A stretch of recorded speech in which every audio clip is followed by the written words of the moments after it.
All right. I am so glad to be able to host Craig Mokhiber on Bad Faith podcast.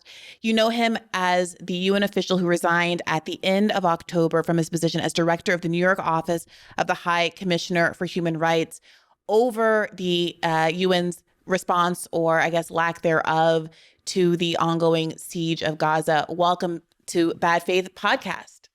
Thanks, Brianna. Happy to be here.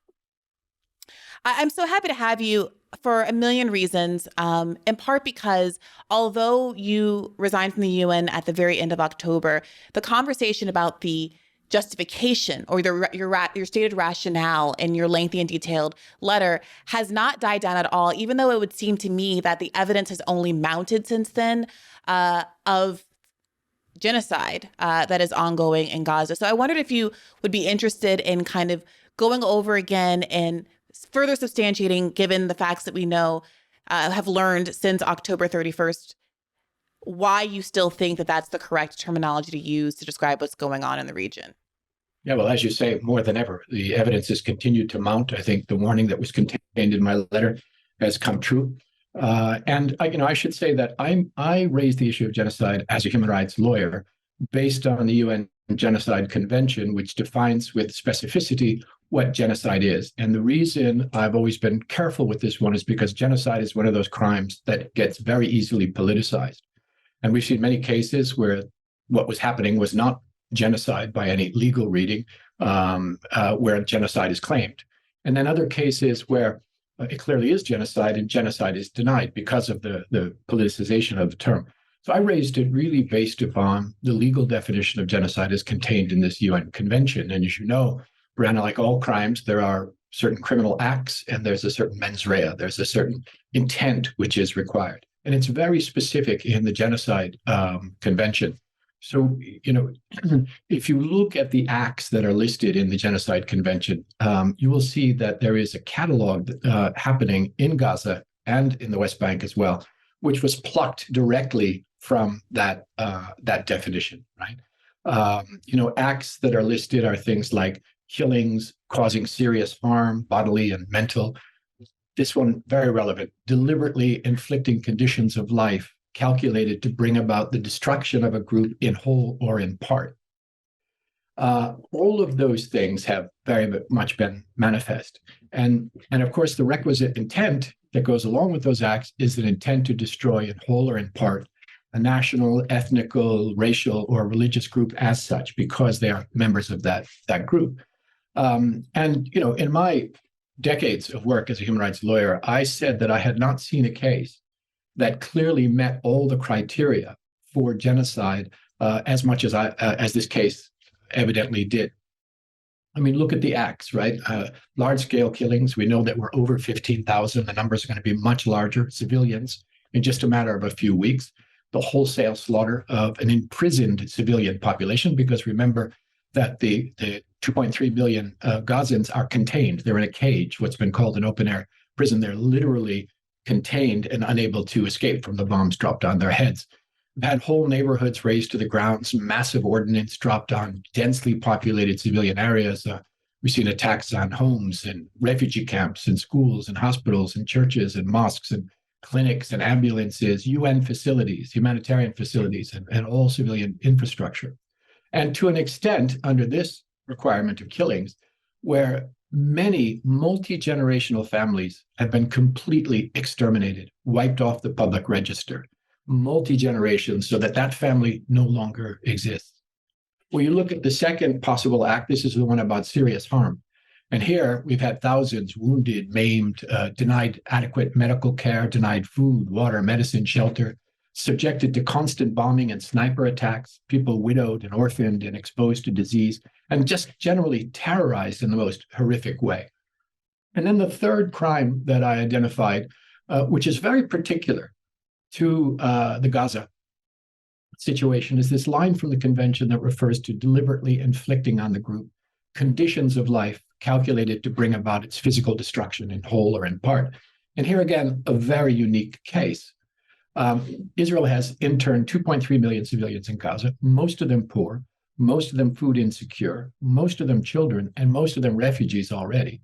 It's imposed this siege on the Gaza Strip really since 2005, deliberately restricting the flow of food and water and sanitation, medicine, construction, free movement, all the elements of a decent life denied to them on purpose, and then periodically launching military attacks against them year after year, decade after decade.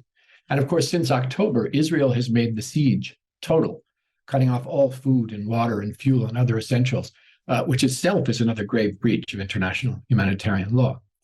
We've got 1.5 million at least women, children, and men who are already forcibly displaced, subjected to unlawful collective punishment of the entire civilian population, the barring of essential goods. And as you know, Israel invents very colorful metaphors for what it's doing for this kind of persecution, like putting the population on a diet and periodically, quote, mowing the lawn.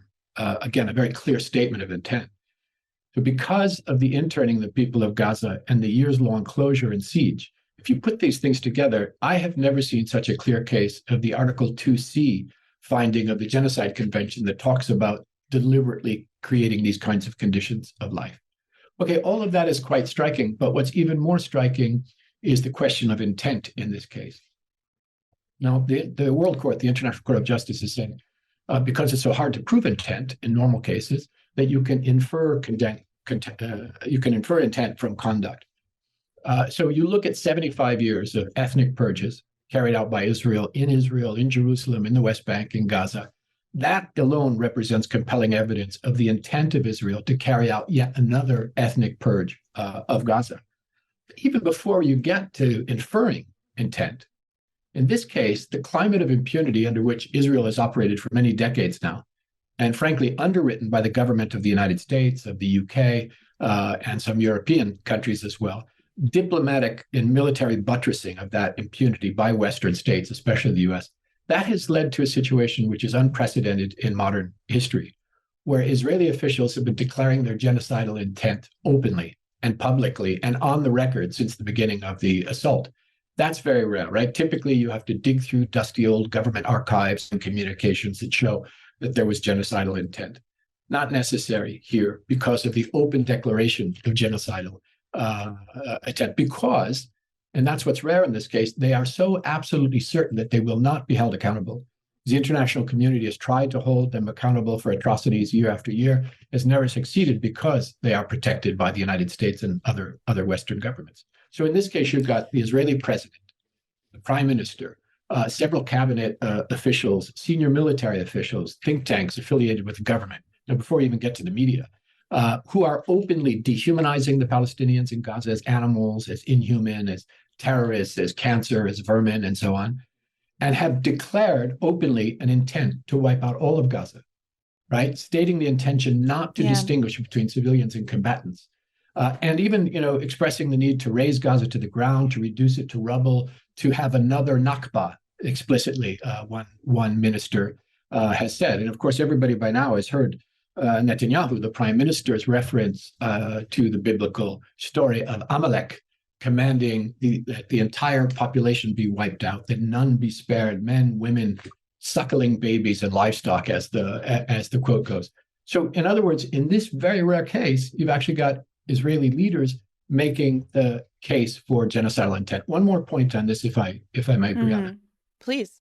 Another thing that we use in genocide analysis is to look at the issue of capacity, because a lot of people in the middle of a war will say horrible things.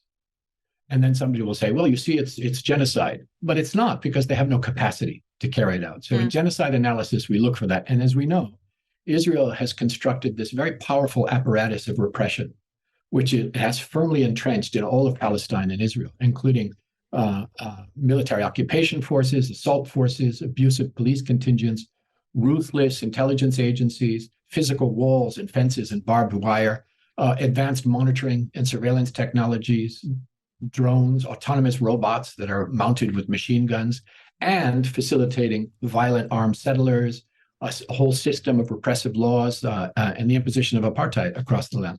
So that means that Palestinians are entirely subjugated, forcibly contained and interned, almost completely defenseless, and subject to regular attacks both by the Israeli military and by violent Israeli settlers. That means that Israel has the means the capacity to carry out a genocide, which ratchets up the warning one level higher. And of course, all of those means that I just listed are in fact being actively deployed as I speak. And then the last thing is there's a kind of a 10-step analysis that we use in identifying genocide. If we have time, I'm happy to talk about those 10 steps. But just to say that each of those 10 stages of genocide has already been carried out in the situation of Palestine. And so I made the argument that, if there is this prohibition on genocide in international law, if there are these institutions that are supposed to do preventive work to make sure that these acts are not carried out, if there are the Geneva Conventions that prohibit war crimes and that impose upon all states obligations to prevent and to stop these kinds of violations, and if we see, again, complete impunity vis-a-vis the Israeli perpetrators, not only will we have abandoned all of these millions of civilians being subjected to this horrific brutality, but the other collateral damage could be international law itself. And the next time somebody wants to raise an issue of war crimes, crimes against humanity, ethnic cleansing, and genocide, it will fall on deaf ears because we will have so neutered international law by ignoring it in such a clear case that it won't be available much longer for people who are being oppressed in other parts of the world. That's a clear, compelling, prima facie manifestation of both the acts and the intent of genocide.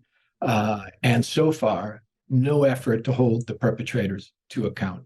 And that's why I raised it. That's why I continue to raise it. And I think absolutely, since I warned of this months ago, it has only come to pass much more forcefully, much more brutally, and much more completely. So, Craig, I think your point about capacity is incredibly important, in part because what we're hearing so much of is that there are these false equivalences, I would argue, that are being drawn between certain statements in the former Hamas charter versus how there's very similar statements are being treated when they're in the Likud statements of intent, right? The conservative party in Israel's statements of intent. Namely, the debate over the conversation about from the river to the sea and whether that means that's a genocidal statement when it comes out of the mouths of Hamas or pro-Palestinian protesters at college universities in the United States versus the Likud charter, which says that Israel will, the similar kind of sea language applies to Israeli sovereignty. And well, when people try to draw those, obviously pro-Palestinian advocates say, well, how can you say that this language is inherently genocidal when the same thing is in the Likud charter? Even that is an insufficient argument because even if you allowed that it were genocidal in nature, I'd say there is a big difference between an occupied population that might use a certain kind of rhetoric that has no ability to actually put it into effect versus a major world power that is tacitly nuclear armed, who we're seeing in the midst of exactly what is being described, a genocide in so many words. I did want to ask you to drill down a little bit, given you have this experience, very specific experience, and assessing and analyzing other genocides that have happened in other parts of the world, and that the UN and the US and other international actors that have not sanctioned Israel for its own actions in this moment or at other points in time have done so in those other instances. Can you walk us through what you've seen in other parts of the world and what kind of response you would be expecting from the UN right now if it were acting the way that it has acted when it's willing to acknowledge there's a genocide ongoing, perhaps because it's in a country that we don't consider to be one of our closest allies in the world? Yeah. I mean, so there's actually a couple of questions in there about the distinction between this case and other cases where genocide and the risk of genocide has arisen. And I'm not going to say that the West in particular has been particularly heroic in other cases where genocide has arisen. I'm going to suggest, however, that it's worse now. And that's because in other cases where genocide was unfolding, the West, including the government of the United States, their sin and their crime, by the way, their violation of international law, was to allow it to happen without trying to make it stop. Because there are two things. One is in the Genocide Convention, there's an obligation of prevention imposed on everybody. So even if you're not the one carrying it out, you still have an obligation to do whatever you can to make it stop, vis-a-vis those over whom you have influence. And there's no state in the world over which the US has more influence than Israel, given that all of this is funded by the United States. And then in the Geneva Conventions, the obligation of the high contracting parties, including the United States, is not just to respect the Geneva Conventions, but there's an affirmative legal obligation to ensure respect vis-a-vis other parties. Well, in past genocides and situations of ethnic cleansing, mass war crimes, and so on, the West has behaved badly because they haven't done anything really to stop it. It's to the point where we know from leaked diplomatic memos that during the genocide in Rwanda, the US State Department sent instructions to all of its diplomatic missions saying, do not use the word genocide. Because if they use the word genocide, the US knows it would be compelled to act in some way, and it didn't want to have to take any responsibility for trying to stop the genocide. That's one level of sin. There's a worse level of sin, which is when it rises to the level of legal complicity. And the Genocide Convention outlaws a lot of acts. It outlaws, acts of genocide, attempted genocide, incitement to genocide, conspiracy to commit genocide, and complicity in genocide. And the reason I'm saying the US is complicit is because while the atrocities are happening in real time, the US continues to provide economic, military, intelligence support, diplomatic cover, even the use of the veto to block a ceasefire in the Security Council, meaning, simple terms, legal complicity. The US is in violation of the laws that prohibit these kinds of atrocities, and it is an actor. It is an additional actor in the crimes as they are unfolding. So there's that distinction, right? You didn't see the US actively participating in genocide in Myanmar, in Bosnia, in Rwanda, other cases. What you saw was them breaching their obligations to take affirmative action. But in this case, the US is a participant in the genocide being perpetrated on the Palestinian One of the more people. recent examples being this reporting from The Intercept that Biden has moved to lift nearly every restriction on Israel's access to the US's weapons stockpile. That's right. That's right. Yeah. I mean, and there's a whole discussion there about, the corruption of the governments of the West, the US in particular, and the amount of political capture by various interest groups. But you could be a 1L with no experience and make the case for US complicity in genocide in this case, because just as obvious is the act of genocide being perpetrated by Israel is the role being played by the US, because it's all happening in public, right? So there's that distinction, to be sure. The other distinction, though, Brianna, is there is at least lip service to accountability. So, the US government, the British government, European governments, after the other genocides in Myanmar, in Rwanda, in Bosnia-Herzegovina, the Yazidis in the Middle East as well, they all said there must be accountability for the perpetrators of these things. They called it genocide and they supported accountability. In this case, they're doing everything they can to block any accountability for the perpetrators. And in doing so, block any justice for the victims. And in doing so, pretty much guaranteeing that the deterrent effect of these kinds of international laws is being weakened and eroded in ways that suggest that in the future, there won't be recourse to these kinds of international laws. That's a very considerable distinction between what's happening in this case and what has happened in the other cases. Now, for me, the thing that I felt immediately was how that the positioning of powerful Western states in the face of this genocide was being played out was also influencing what the United Nations was doing and saying. And that wasn't something that just grew up this year. It's something that had been building over a period of decades where there is this idea of Israeli exceptionalism in the UN. And I have to always say this, it's not the whole UN that I'm condemning here. I believe in the UN. I worked there for 32 years. I believe in all of those, I think, absolutely heroic humanitarian workers and human rights workers and development workers who are in the field because they hate poverty, because they hate war, because they hate discrimination, right? They're doing their job, but they have been abandoned by the political leadership of the UN, which is the higher you get up the ladder, the more trepidation you find, the more leaders, senior political leaders, are afraid of pressure from the Americans, the Brits, the Israel lobby, which has now set up specific organizations just to put pressure on and persecute UN staff who dare to speak out on human rights in Palestine. So that really is something very, very different that you don't see elsewhere. And it's a very aggressive campaign in the case of the US that will threaten to cut off budgets, to not cooperate in other UN initiatives. and that's different. That's not something you see in other cases. So there are a lot of distinctions. And my real frustration was that in the face of that the senior leadership in the UN didn't have the courage or the principle to insist on applying to Israel what they apply to every other state in the world. And they are always ready, by the way, to be extremely forceful, both rhetorically and in terms of action that they approve, if it's a smaller, weaker state, a state in the global south, an armed group. But if it's a part of the West, if it is Israel or the United States or the UK, different story.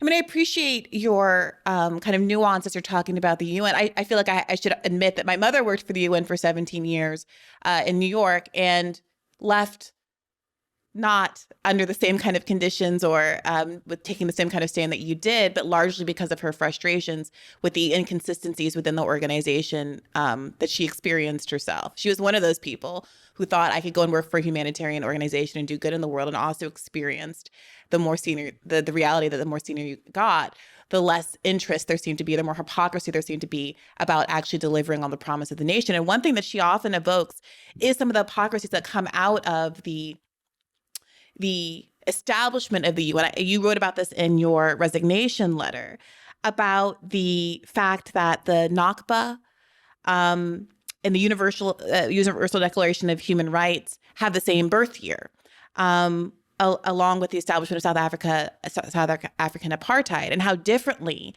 the UN, who was ostensibly founded in the wake of the Holocaust to prevent that kind of genocide ever happening again, has ignored, especially in the state, in the context of Israel-Palestine, its own mandate. And you can compare and contrast it with how it approached South Africa as a model of how it could at least do better in certain other circumstances. Can you walk us through how, what it was, how the UN's approach to South African apartheid differs from what the kind of statements and positions it's been willing to take with respect to Israel? Yeah, and you can actually identify the moment in history where the UN went awry, because as you say, 1948 was a huge year, the year of the adoption of the Universal Declaration of Human Rights, the year of the adoption of the Genocide Convention as well, by the way, in 1948, the year that apartheid started in South Africa, and the year of the Nakba in Palestine. I mean, actually started a little earlier, but that's when it was completely underway. So, and that, you start with that historical irony. One, is a great promise of human rights and, prevention of mass atrocities, and that everyone is going to have the right to healthcare and education and housing and water and sanitation and jobs and freedom from torture and freedom from arbitrary arrest and freedom from summary executions and so on. And then you look at what was happening in Palestine, where the US was actually complicit in the dispossession of the Palestinian people from the very beginning.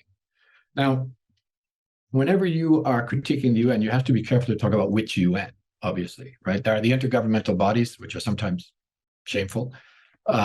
There's the senior political leadership, and then you have the various agencies and workers who I think are doing good work. But at the top, there has been from the beginning a kind of exceptionalism applied to Israel and Palestine that has undercut the human rights of the Palestinian people. But from 1945 up until about 30 years ago, the principal focus in Palestine was based upon international law, international human rights, notions of equality, notions of justice. So you had all these mechanisms that were very much focused on that. In South Africa, you had the same thing throughout the life of apartheid. A lot of member states were still complicit.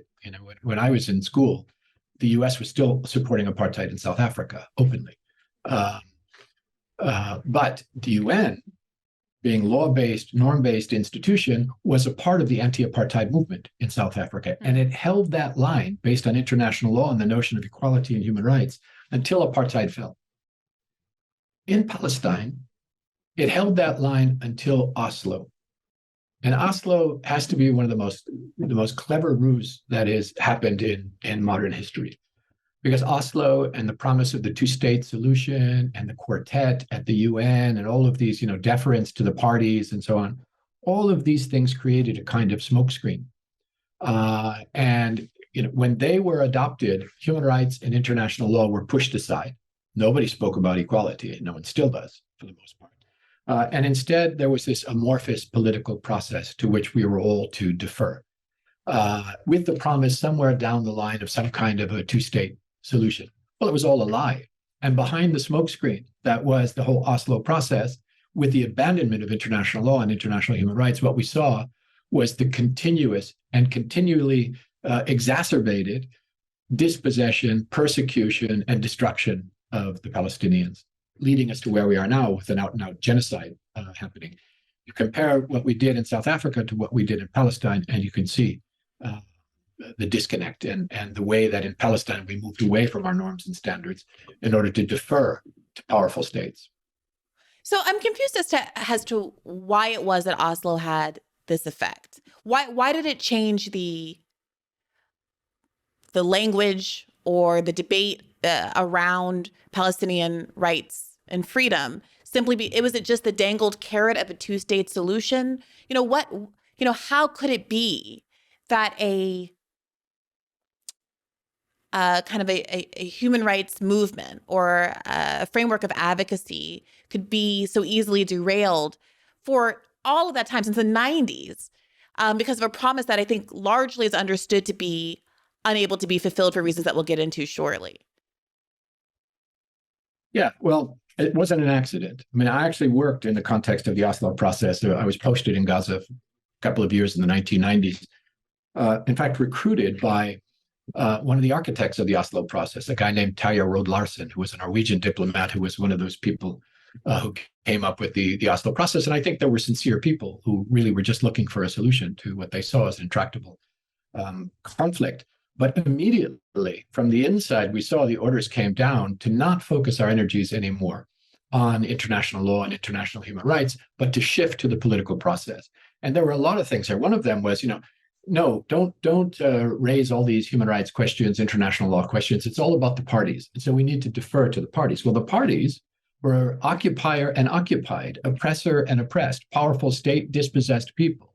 So deferring to the parties meant deferring to Israel. I mean, that's literally the way that came down.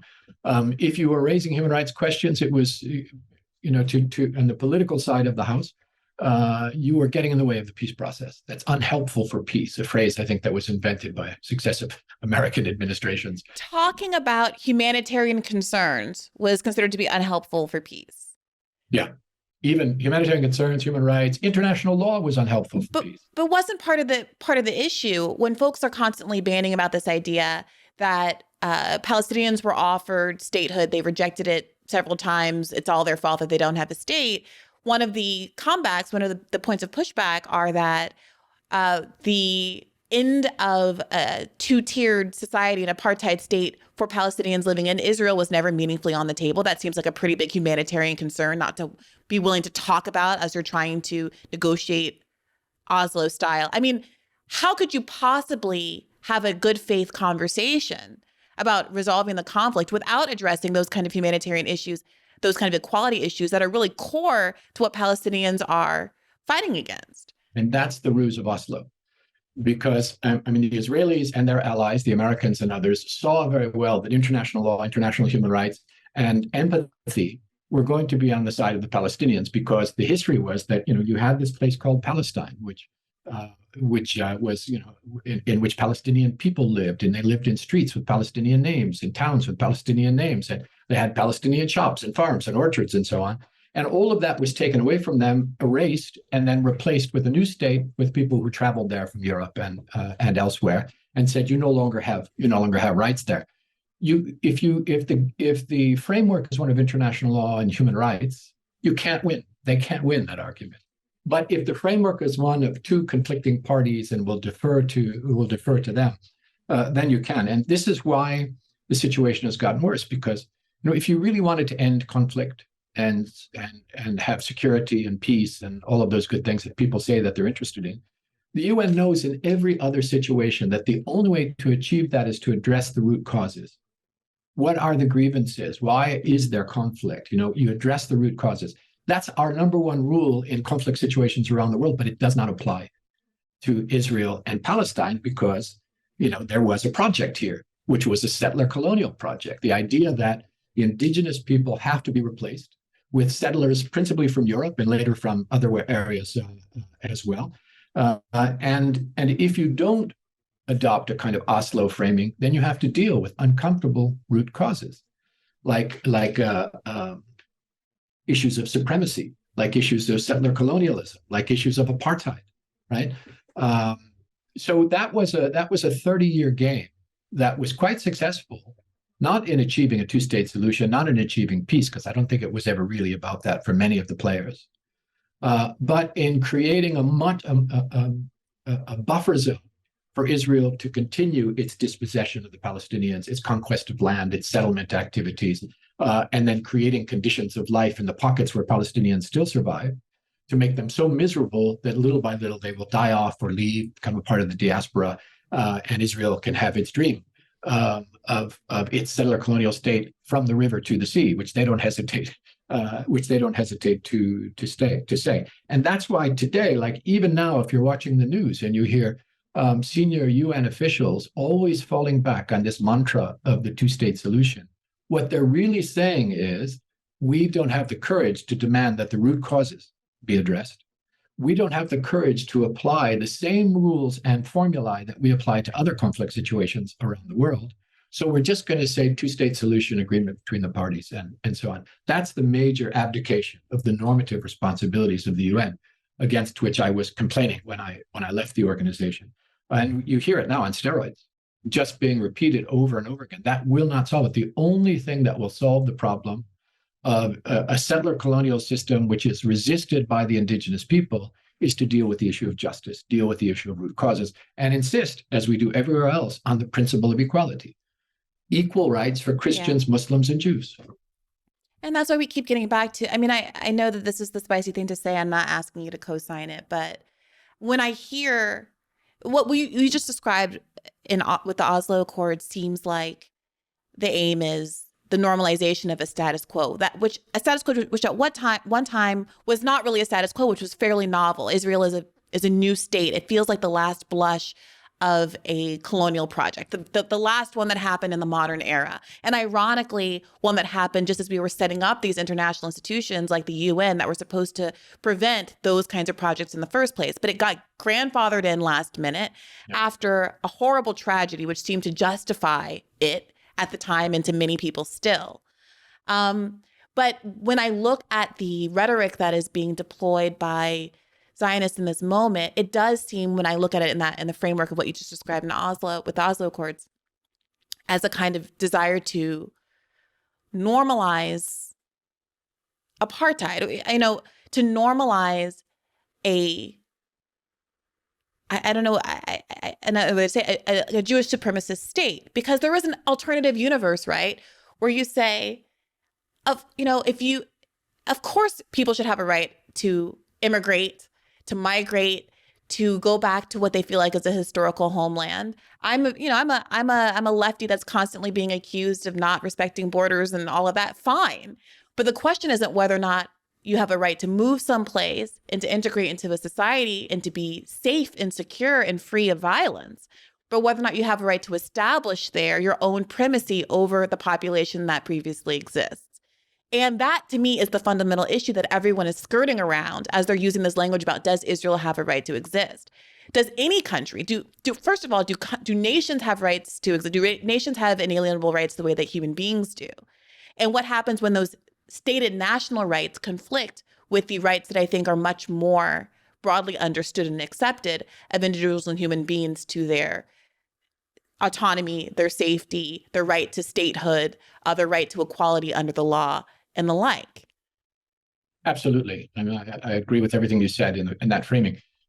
First of all, no state has a right to exist. That's not the way international law works, right? States have responsibilities in the international system, and they have responsibilities vis-a-vis the people who live under their control as a matter of international law. But they don't have a right to exist. No state does. So if you are a state that is continuously perpetrating crimes against humanity, saying that you have a right to exist is a way of saying you have a right to do that. You don't have a right to do that, right? So there's a lot of these little taglines that are used to distract us from the basic rules of humanity that we insist on applying to every other place. And the blind spot in the Western world is settler colonialism. Settler colonialism is the denial of the full range of civil, political, economic, social, and cultural rights, as well as the right to self-determination of the indigenous people. There's no way to do settler colonialism without it being the erasure of all of the human rights of the indigenous population. That was true in the US with the destruction of the native population. It is equally true in Palestine with Israel destroying the native population. And I have said in my letter that I believe what's happening now in Gaza and the West Bank is the final stage of the attempts by Israel to realize its settler colonial dream fully and to erase the remnants of indigenous Palestinian life in historic Palestine. Now, you can say that if a group of people, however they identify themselves, want to have self-determination, I'm all for it. But your desire to have self-determination does not give you the right to displace the indigenous people in a particular place and exercise your self-determination there, right? But frankly, I would have been perfectly happy if Germany had to pay for its horrific sins of the Second World War by giving up half its territory for a state for people who wanted to realize their self-determination. But how did the Palestinians get blamed for this? So these arguments are. Yeah, I'm sorry. Go ahead. No, go ahead. It's just that, to that point precisely, that's part of what I find so galling about the deployment of the term Nazi against Palestinians by Israelis. There were Nazis. There were real Nazis, and the people not that the current populations of the countries that participated in the Holocaust should be responsible for what their grandparents did, but the idea that you are going to use this term that describes a group of European fascists to an Arab population that does not have that historical relationship with Jewish people, who in fact have been living, Christians, Jews, and Arabs in this region for millennia without the kind of genocidal mania that we saw in the middle of the last century in Europe, perpetrated by European Christians, is just particularly unconscionable. Yeah, perpetrated by Europeans against other Europeans. In Europe. So, the idea that somebody in the South is going to have to give up their homeland to accommodate, and it's the arrogance of colonialism. Well, it was the British government that was occupying Palestine and was, just collaborating with Zionist activists for the destruction of Palestine, and then got that ratified by the UN subsequently. So, yeah, it's. There's a lot of code language that is used here to avoid talking about the real problem. For example, this is an ethno-nationalist state that Israel has established and is insisting that it has a right to exist. Well, it doesn't have a right to exist. You don't have a right to persecute the indigenous people. And the irony of referring to the Palestinians of Nazis, when you are running a state which has a supremacist ideology that has been made real in law and policy in the country, and that is now perpetrating war crimes, crimes against humanity, ethnic cleansing, and genocide against a population, that you would have the gall to describe those people on the receiving end as Nazis is quite remarkable. And it's all a part of a long-standing effort to distort. People always say, well, it's very complicated. It's not complicated. The intention to make it look complicated is intentional. There is a real effort to try to mix up who the actors are, what the history. You have people in the U.S., because there's such a brownout of information about Israel and Palestine, who think that Israel was always there and the Palestinians came from somewhere else to harass the Israelis. They have no idea that just a few years before I was born, there was this place called Palestine, and there wasn't a place called Israel. And because you have such an effective blocking of information and analysis and even history in the United States, there are plenty of people who have no idea what it is that they are defending. And that's why you see now in the United States, for example, these very concentrated efforts to silence people if they start talking about Palestinian human rights in universities, in their jobs, in the media, on Twitter, X, you name it, because that is a threat to the narrative that has been circulated in this country in order to justify the dispossession of the Palestinian people. But the US, the UK, other Western countries, they have a real blind spot when it comes to settler colonialism. So what is the UN saying? Go ahead. I'm sorry. I just reminded me of something I was just talking about, which is, the way the UN organizes itself is around regional groupings, right? So this is the way the member states organize themselves. And all of the regional groupings are actually regional, right? You have like an Africa group and a Latin American group and an Asian group and so on. One group is not organized around regions. It's called WEOG, the Western Europe and Other Group. The OG is Other Group. What it is European states and European settler colonial states of New Zealand, Australia, the United States, Canada, and Israel. And if you just think about the representation, and it's not just symbolic, because those states are the ones who have the worst voting records on things like self-determination, on things like the rights of indigenous peoples, the right to development, a whole range of things that are really emphasized by the global South and by those who have been subjected to colonialism. You can see how deeply rooted these biases are, and why it's such a great blind spot for people. Well, I want to ask you specifically about what the UN is actually doing right now, because for background, how many UN staff members have been killed by Israel at this point? We don't know, but over 100 in Gaza. Over 100 just in the last few weeks. Yeah. UN facilities, UN schools have been bombed. Yesterday, the UN voted to return to the 1967 borders.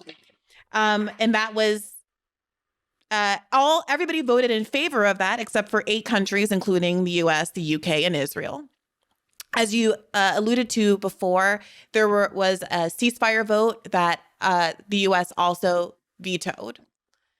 You have the UN Secretary General getting a lot of condemnation from the West by eventually saying what seems to be a pretty anodyne statement, like we should have a ceasefire, respect humanitarian law.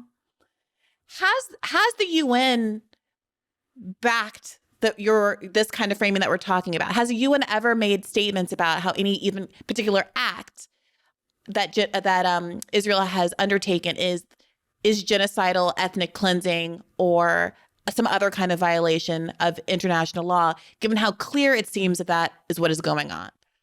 Well, there are 2 UNs, at least. One of them is the political side of the House, which is the New York-based part of the UN that includes the Secretary General, certain intergovernmental bodies like the Security Council, the Political Affairs Department, which is always headed by someone that comes directly from the US State Department.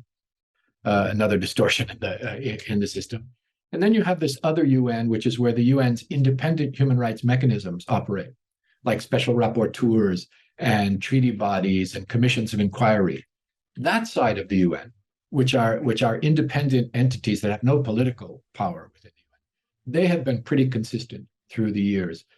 There are mountains of documentation of successive Israeli attacks and the crimes that have been committed, right down to the names of the perpetrators, that are just piled up inside the United Nations. Turning those findings into accountability relies on the enforcement power of the Security Council, and it relies upon support from powerful member states, especially the states of the West. And they have determined that there will be no accountability for Israeli perpetrators of war crimes, crimes against humanity, ethnic cleansing, and so on. So this is where the UN falls down. The UN is very good at fact-finding, documentation, making the case. But when it comes to enforcement, it is stymied from action by the US veto, which is mostly used just to protect Israel, is a perfect example, but it's not the only example. In UN budget negotiations, the Americans will come in very hard, trying to silence any critique of the Israelis with threats of budget cuts, for example. It happens in all kinds of forms. I've been in some incredible meetings where US so-called diplomats have been trying to browbeat us into being silent about atrocities that we had documented where Israel is the perpetrator. In the UN, the political side of the House, they will only keep repeating the 2-state solution and the Oslo framework and these kinds of things, as I said, because they're afraid to raise the root cause issues. The human rights side of the House, there has been some mention. So, the issue of apartheid. This is a finding of several independent UN experts, but you haven't heard it come out of the lips of the Secretary General. The issue of genocide, this has been expressed by several independent people. You won't hear it come out of the lips of the Secretary General. Craig, this is getting absurd. I mean, at some point, what is the point of the UN? I mean, what percentage of the UN budget do you know approximately comes from the United States? I don't know. I don't know. They are the largest single donor to, not donor, the largest single contributor. They're not the biggest donor. That's the extra contributions, but their assessed contributions, what they're liable for as a member, is the largest amount. But it's only a fraction. Okay, I googled it. So it's the U.S. contributed $12.5 billion to the United Nations in 2021, which represents about a quarter of the roughly. Oh, sorry, it's a quarter of the roughly $50 billion the U.S. spends annually on foreign aid. But I'll keep looking for how much of the total UN budget that ends up being. But, at a certain point, your credibility and legitimacy as an organization is non-existent. If the U.S. uses its position on the Security Council to basically, Vivek Ramaswamy described it to me on Rising a couple of weeks ago as a diplomatic Iron Dome. He was saying this as a good thing, to provide a diplomatic Iron Dome over Israel as it perpetrates in front of the entire world a bare minimum of ethnic cleansing.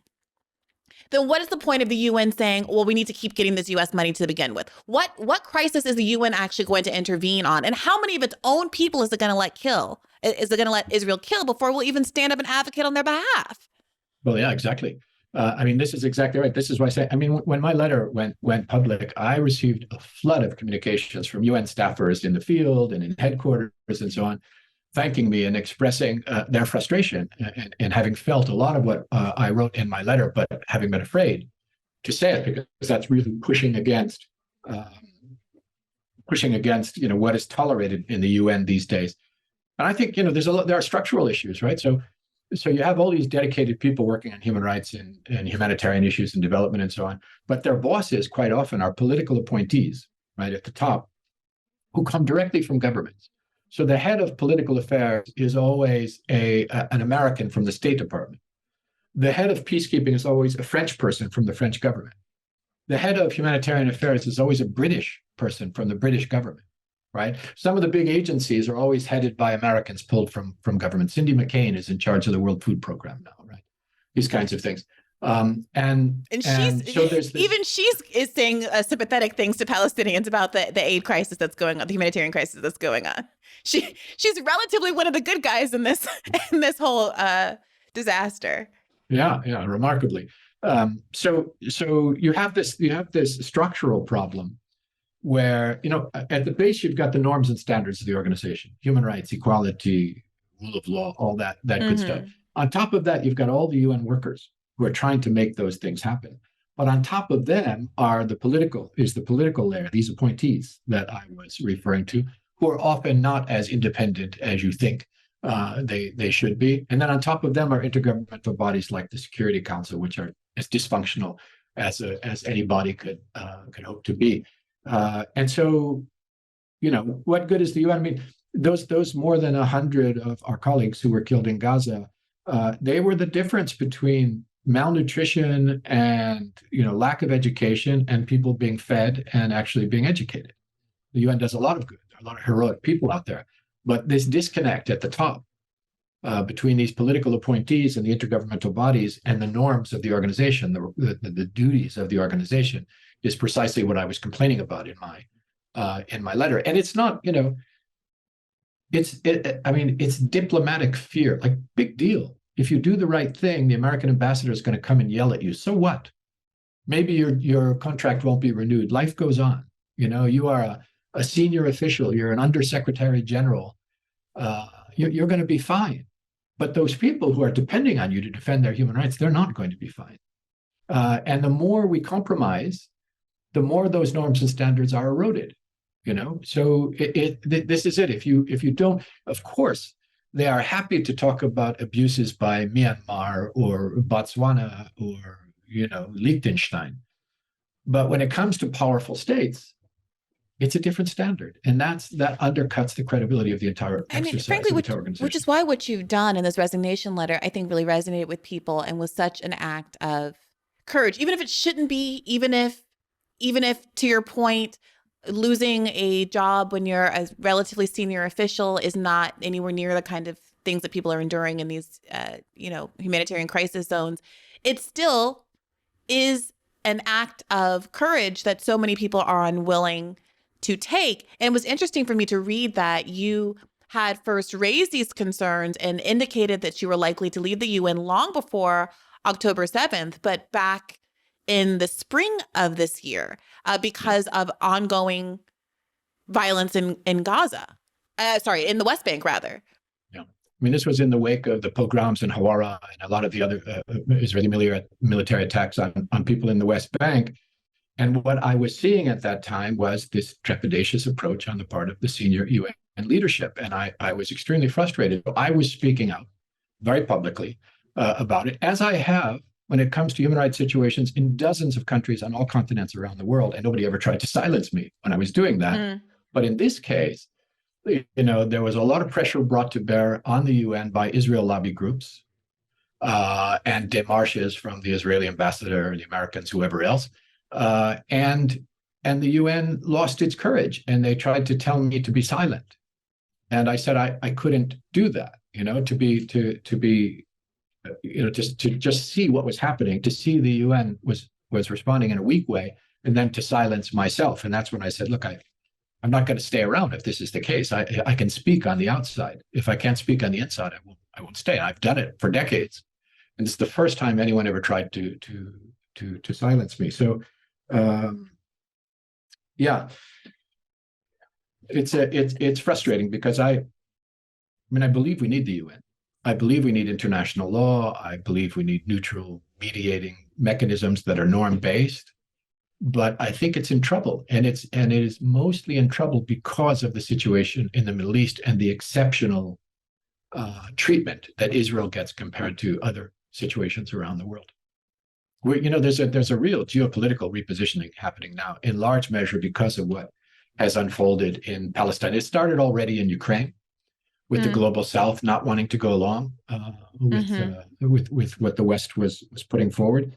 But it's now on steroids when people are witnessing a wholesale genocide and the position of powerful Western states not only not trying to stop it, but being complicit in those acts. And I think that's we're going to see some real shifts come out as a result of this, which will probably be a good thing for everyone except the Palestinian people who have to pay with their blood. Yeah. Are you talking about kind of economic realignment and de-dollarization and BRICS and those kinds of things, or what else are you referring to? I mean, if you see the way diplomacy works in the UN, powerful states like the US use carrots and sticks to try to coerce other member states, weaker member states in particular, to take certain positions in the United Nations around voting in the General Assembly and the Human Rights Council and Security Council and so on. And I think increasingly we're seeing that game is not going to hold. That there is such a frustration and a revulsion to the conduct of powerful Western states like the United States that you're going to see realignments. You're going to see states, even non-democratic states who don't have to answer in elections have to answer to their streets. And there's a kind of groundswell of support and empathy for what's happening to the Palestinian people, and everybody sees the role that their respective governments are playing in this. And so those governments will and do understand that they're going to need to change their positioning on some issues if they want to continue. So I think you mean I see the French shift. bullying Macron into changing a stance on a ceasefire? For example, I wasn't even thinking about France, or even France's ability to bully former colonial states in Africa. That's not working the way that it used to. Yeah. So, I mean, the U.S. has spent an enormous amount of diplomatic capital that it's not going to get back in an effort to support the atrocities being committed by Israel. They spent a lot of diplomatic capital, and all of these. I called Blinken's mission to the Middle East a fig leaf harvesting exercise. I mean, it's clear he was not there to stop the genocide. It's clear he was not there to get to root causes and solve the problem of the Palestinian dispossession and so on. He was there to be able to collect some little bits and pieces so that there is a level of plausible deniability about American complicity in what the Israelis are doing. I don't think the U.S. has used its leverage at all to try to insist on a meaningful change of conduct on the part of Israel, and I don't think they will. I'm not expecting. So, what do you make of Democrats who are saying that Biden should get credit for the ceasefire, and who interpreted a statement that he made a couple of days ago that was something along the lines of conditioning aid is a good thought, saying, well, this shows that he is moving in the right direction and that he's a peace broker in the region. Yeah. I mean, I have no doubt that the Americans on their fig leaf harvesting exercise did deploy some pressure to try to get a ceasefire and a prisoner exchange and so on. But that's not, if this entire atrocity is underwritten by the United States of America. It's paid for. It could not continue without the diplomatic cover by the United States. So anything short of stopping the horror, which it has the leverage to do, I think it's wholly inadequate. The line that's being deployed by Israel and the United States is that it's justified in not wanting to, quote unquote, stop the horror because the horror is being redefined as eliminating Hamas, that Israel has the right to eliminate Hamas.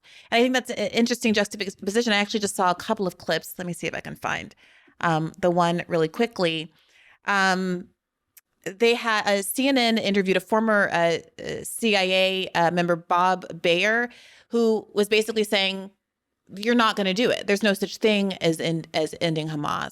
The director of the CIA is once again back in Qatar talking through negotiations with the Qataris, the Egyptians, the Israelis, and through them, Hamas. Can you give us a sense of just the importance of him being there?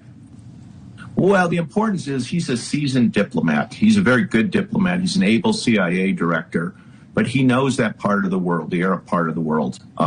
He's also very discreet, and CIA communications are very secure.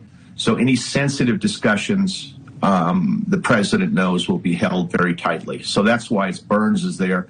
But what Burns really would love to do, and I'm speculating here, is a permanent ceasefire. Because right now the Israelis are intent on resuming the war, going south, and there is no such thing as precision strikes in Gaza. It's just not possible. It's too built up. Israeli intelligence isn't good enough. So we're really at a threshold here. Will this war expand? Will it expand through the Middle East? And so sending Burns to Qatar is the best the president can do. Can you give me a sense? We know that Hamas, is in the midst of these negotiations. You've got all these people hanging in the balance. Can you give us a sense of just how tricky all of this is when you have this many players and you have a group that is the United States considers a terrorist organization, but it is also the government at this point in time of Gaza? Hamas is Gaza. There are separate groups, Palestinian Islamic Jihad, for instance. Right. They're criminal groups which apparently hold hostages, which makes it very difficult. But to get rid of Hamas, you have to get rid of the entire infrastructure of government there. And this is what really the problem is. Since 2007, Hamas has taken over Gaza completely, the health, education, everything, the police. So getting rid of it, I don't even know how you would do that, how you would define getting rid of it. What I can tell you right now is the Israelis politically and for their survival in a way need to get rid of Sinwar, the political head, and Mohammed Adef, the military leader. And who knows where they are? They're probably underground. They're moving all the time, every 24 hours. So the Israelis, we're talking about, again, going back, they have to resume this war. Bob Bayer, thank you so much. I mean, what you said is just really, really important, that Hamas is the government there and they are in every segment of society. Getting rid of Hamas, it may not be a thing that is truly possible. I appreciate your time.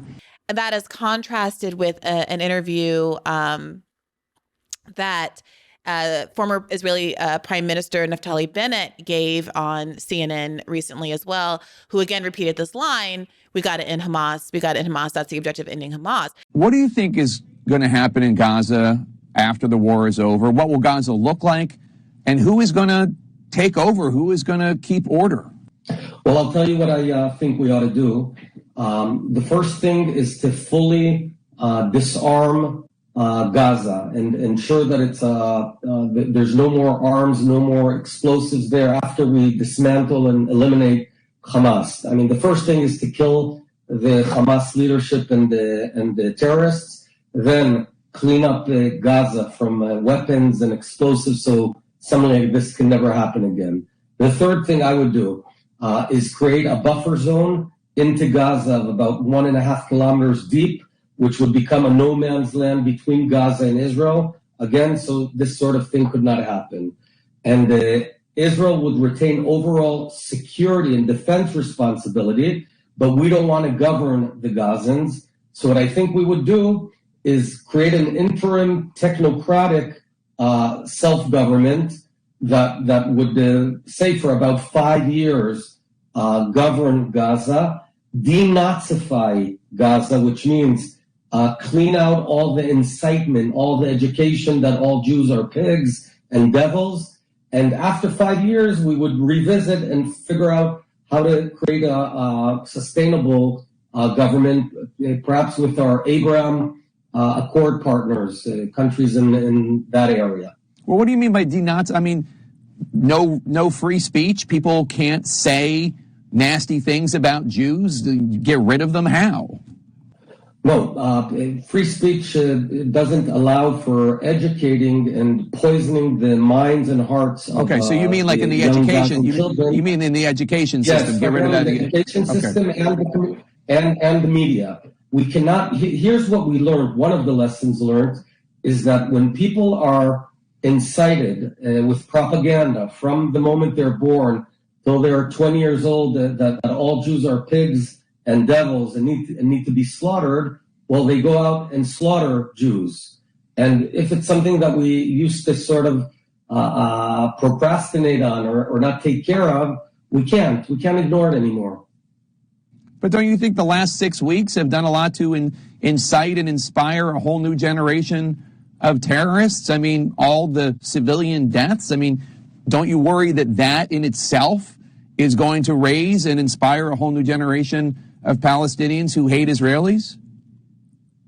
It depends what we do next. I want to remind you that in Nazi Germany, in the final months of the war, there were many civilian casualties, yet Germany was denazified after the war, and we had a new Germany. So obviously, as I said, we don't have a goal of killing civilians. We have a goal of reducing the number of dead civilians. But look, if anyone has a magic plan how to eradicate Hamas without any collateral damage, bring it on and we'll adopt it. Barring that, we're going to have to get the job done and then denazify Gaza. Former Israeli Prime Minister Naftali Bennett, thank you so much, sir. Appreciate your time.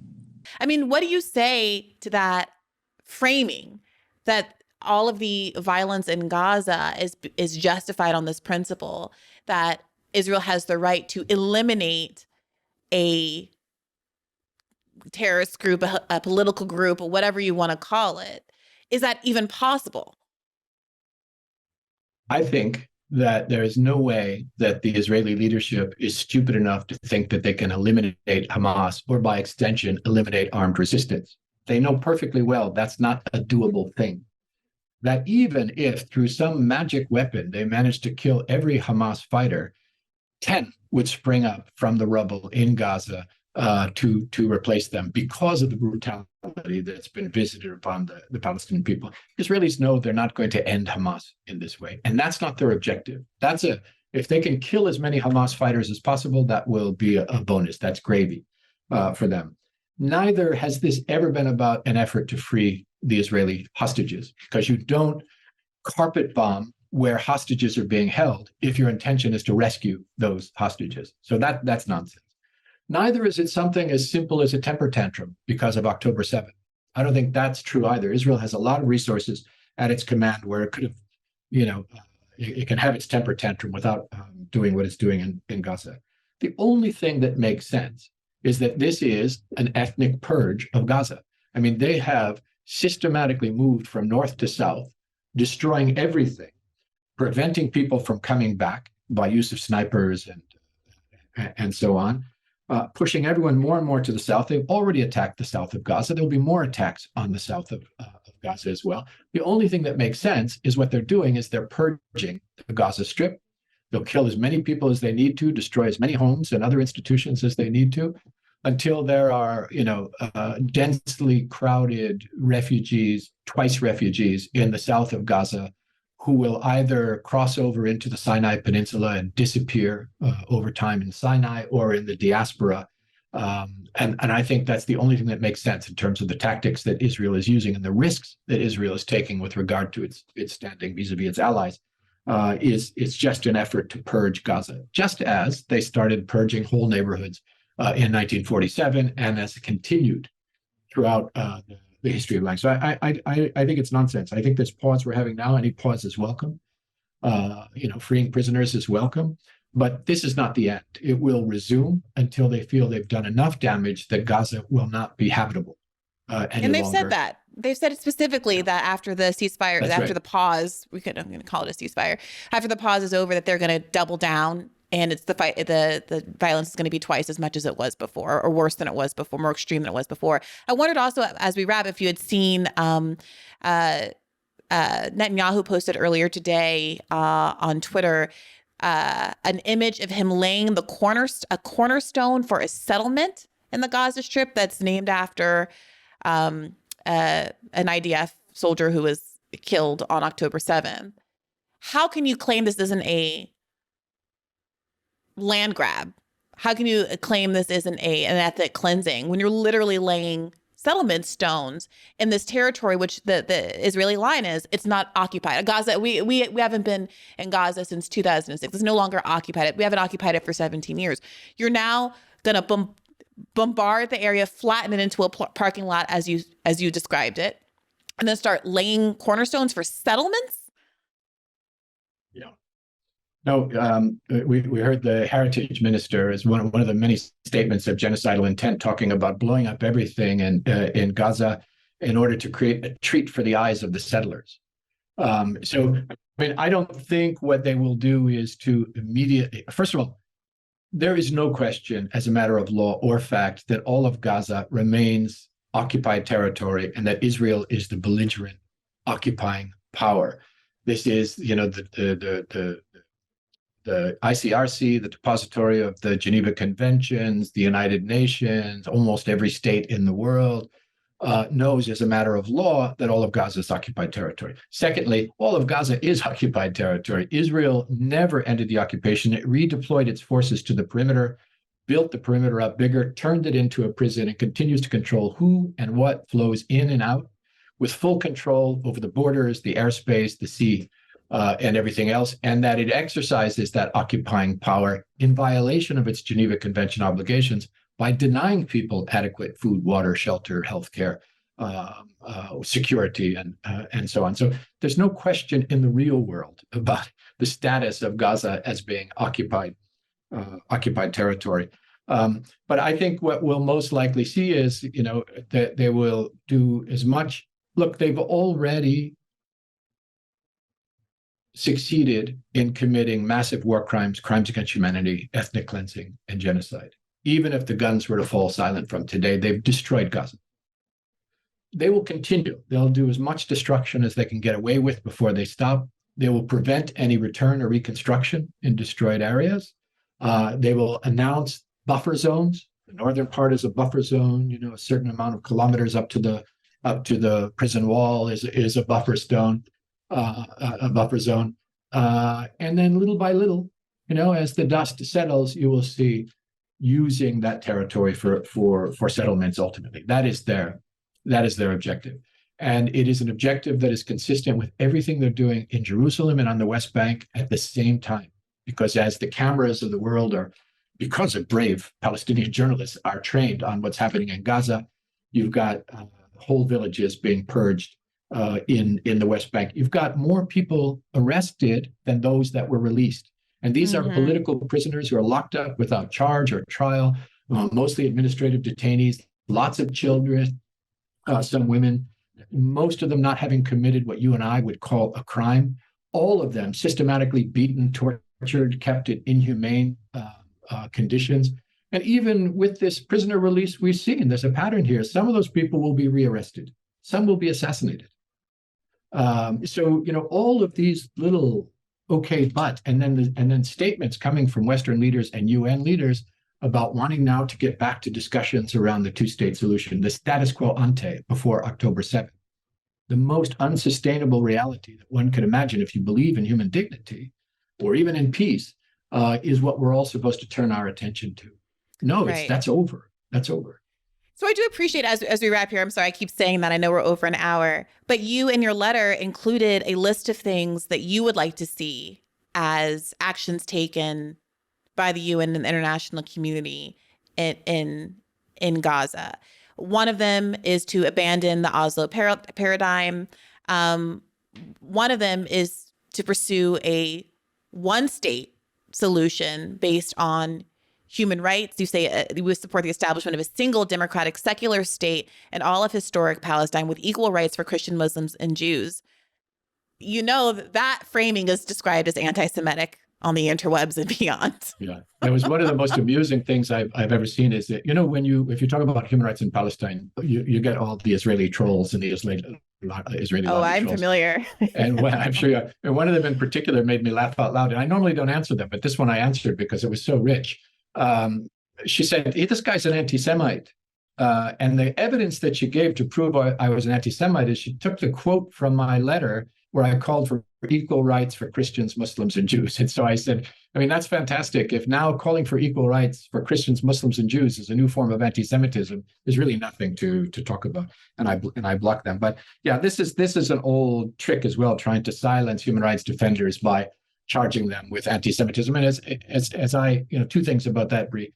In my letter, I said that, criticism of Israeli human rights violations is not anti-Semitic any more than criticism of Saudi violations is Islamophobic, criticism of Myanmar violations is anti-Buddhist, or criticism of Indian violations is anti-Hindu. And I said, if all of those things are true, there's no international human rights framework.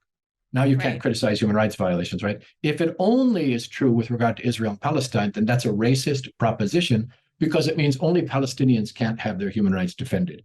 And as much as Israel tries to advance its own anti-Semitic tropes by pretending that it commits atrocities in the names of the Jewish people, which it doesn't, Israel does not represent the Jewish people, and feeds that old anti-Semitic trope, I say thank goodness for all of the brave Jewish demonstrators who have been showing themselves front and center at personal risk, in cities all around the West in particular, and not to mention taking over Grand Central Station and the Statue of Liberty. This is where the hope is.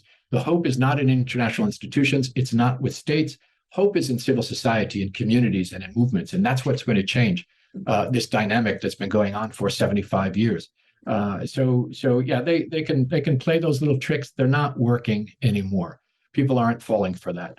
They can be intimidated a little bit, but I don't think that's going to silence people in fighting against what has now become genocide. I hope you're right. We just had a great episode with two folks from Jewish Voice for Peace last week who were terrific. I hope you're right. Although we are one day out as we record from the House voting on that resolution that says Israel has a right to exist, and arguably saying that a criticism of the Zionist project is in and of itself anti-Semitism, and only one person voted against it, Thomas Massey, and Rashida Tlaib voted present. Well, that's where we are congressionally. Yeah, absolutely. But I think that shows just how desperate they are.